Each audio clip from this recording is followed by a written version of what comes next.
so many different opinions about me, Kuya. But I just really try to ignore. That's why feeling ko po, almost immune na po ako. But it's very different when it's coming from someone I don't know and someone I love. So in this house, I made a promise to myself to just be open and honest. And that's what I've been trying to do, even when I overthink it na po. Napaka-sobra na talaga. Rin. Sa kanyang pagharap sa pagdinig sa Senado, Vice President Sara Duterte, iginiit na politika ang motibo ng pag-aresto sa amang si dating Pangulong Rodrigo Duterte.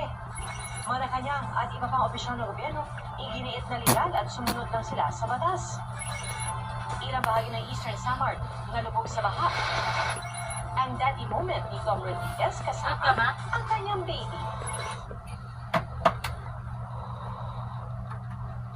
Natulog na rin.